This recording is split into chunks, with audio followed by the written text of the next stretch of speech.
A lo largo de este videotutorial veremos los conceptos básicos utilizados en la gestión de proyectos, así como las principales herramientas que ofrece Microsoft Project para facilitar esta gestión. Un proyecto es un esfuerzo que se realizará dentro de un periodo temporal con el objetivo de crear un producto o de ofrecer un servicio. El producto tendrá un alcance que debería definirse antes de comenzar el proyecto, aunque podrá variar a lo largo de la ejecución del proyecto. El alcance será el que marque los trabajos que será necesario realizar para poder dar por finalizado nuestro proyecto. El tiempo será otro de los parámetros fundamentales para nuestro proyecto. Antes de comenzar, se realizará una planificación que delimite claramente la fecha de inicio y de fin estimada. Dentro de este periodo se tendrán que realizar todas las tareas que se han definido en el alcance. Para realizar las tareas del proyecto serán necesarios recursos que las ejecuten. Los recursos serán de dos tipos. Denominaremos recursos de trabajo a los recursos que realizan un trabajo dentro de una tarea. Las personas que participan en un proyecto son el ejemplo más claro de recurso de trabajo. Por otro lado, será normal emplear recursos materiales dentro de los proyectos. Este tipo de recursos se utilizan como material de trabajo. Los ladrillos para construir una casa serían un ejemplo de recurso material. Otro parámetro a gestionar dentro del proyecto será el coste. Cuando se inicia el proyecto, se realizará una valoración del coste de éste, en base a las tareas definidas, su duración y los recursos necesarios para su ejecución. El gestor de proyecto será la persona responsable de definir y supervisar todos estos elementos del proyecto. Para poder desarrollar sus actividades, precisará herramientas que le faciliten la gestión de todos los elementos del proyecto, sus relaciones y seguimiento a lo largo del tiempo. Microsoft Project es una de las herramientas más utilizadas en las labores de gestión de proyectos. A continuación, veremos los principales servicios que ofrece a sus usuarios. Comenzaremos el proyecto definiendo su alcance y definiendo las tareas que será necesario realizar a lo largo de su ejecución. Para ello, accederemos al menú Ver, opción Diagrama de Gantt. Este tipo de diagrama es el más utilizado para representar gráficamente la distribución temporal de las tareas de un proyecto. A la izquierda de esta vista se muestra una tabla con la lista de tareas del proyecto. En esta tabla podremos crear y modificar las tareas del proyecto y los valores de diferentes campos de cada tarea. La información que se muestra en las columnas de la tabla se puede cambiar desde el menú Ver, Tabla. El submenú que se muestra contiene diferentes tablas predefinidas que muestran un conjunto de campos relacionados. Si seleccionamos la tabla Costo, vemos cómo la tabla pasa a mostrar información relativa al costo del proyecto. Si volvemos a la tabla Entrada, se muestra información relativa a las fechas de comienzo y fin de las tareas. Al árbol de tareas del proyecto lo denominaremos estructura de descomposición del trabajo. Es especialmente útil definir una tarea raíz del resto de tareas del proyecto, de forma que nos permita totalizar todos los datos del proyecto. A la derecha de la tabla de tareas se muestra el diagrama de Gantt correspondiente a nuestro proyecto. En este diagrama se muestra cada tarea como una barra horizontal que cubre el periodo de duración de la tarea. En la parte superior del diagrama podemos ver las fechas, con una escala temporal que podremos personalizar. Una vez definidas la lista de tareas, realizaremos una estimación de la duración de cada una de ellas. Para indicar la duración, utilizaremos el campo Duración que se muestra junto a cada nombre de tarea.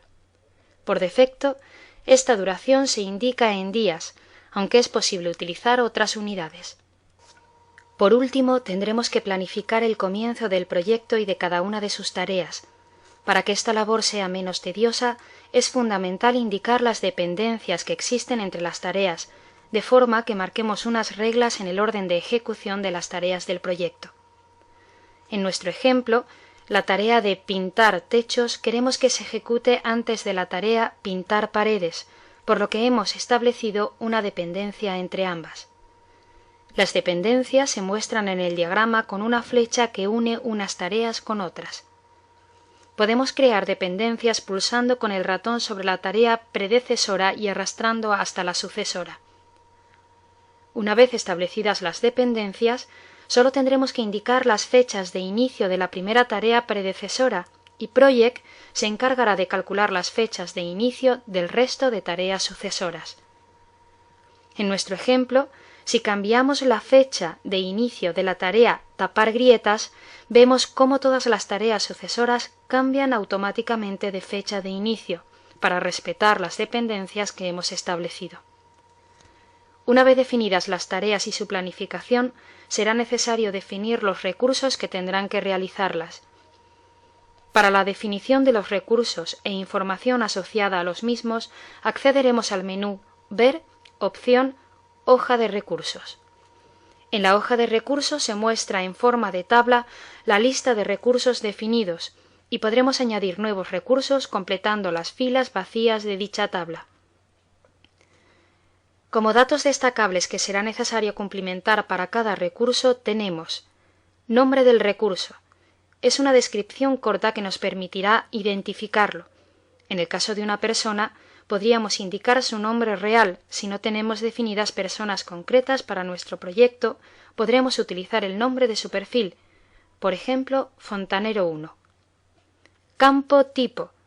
Permite distinguir los dos tipos de recursos que mencionamos anteriormente, trabajo y material. Capacidad máxima. Permite definir el porcentaje de dedicación que cada recurso puede tener al proyecto. Si indicamos un 50% y la jornada laboral definida es de 8 horas, estaremos indicando que el recurso solo puede trabajar un máximo de 4 horas diarias. Por último, tasa estándar. Permite definir el coste que tiene la utilización del recurso. En el caso de un recurso de trabajo, el coste se indica en euros por hora. En el caso de un recurso material, se indica un coste por unidad. Una vez definidos los recursos, tendremos que asociarlos a las tareas definidas en el proyecto, para lo cual volveremos al diagrama de Gantt. Si hacemos doble clic sobre una tarea, se nos muestra una ventana con los detalles de dicha tarea. Entre la información que se muestra está la de los recursos asignados a la ejecución de la tarea. En la tabla que se muestra, vemos el nombre de los recursos asignados, así como el porcentaje de dedicación del recurso a esta tarea. Este porcentaje no podrá superar el porcentaje de dedicación que hemos indicado en la hoja de recursos. Si pulsamos sobre cualquier celda de la columna Nombre del recurso, se muestra un desplegable con la lista completa de recursos de nuestro proyecto, y podremos seleccionar uno. Una vez finalizada la asignación de recursos a la tarea, pulsaremos en el botón Aceptar. Otra forma de realizar la asignación de recursos es pulsando en el menú Ventana, opción Dividir. Vemos cómo la pantalla queda dividida en dos zonas. En la superior continúa mostrándose el diagrama de Gantt y en la inferior se muestra información de los recursos. Si pulsamos sobre cualquier tarea del diagrama de Gantt, la parte inferior se actualiza para mostrar la información asociada. Para cerrar la planificación y poder pasar a realizar seguimiento del proyecto, utilizaremos la opción Herramientas, Seguimiento, Guardar línea base. La línea base podemos considerarla una foto inicial de la planificación del proyecto, sobre la que podremos indicar el grado de avance en la ejecución de las tareas, replanificar actividades y obtener distintos tipos de informes. En la pantalla que se nos muestra simplemente pulsaremos en el botón Aceptar para comenzar con el seguimiento. Veremos más detalles de las opciones de seguimiento en próximos videotutoriales.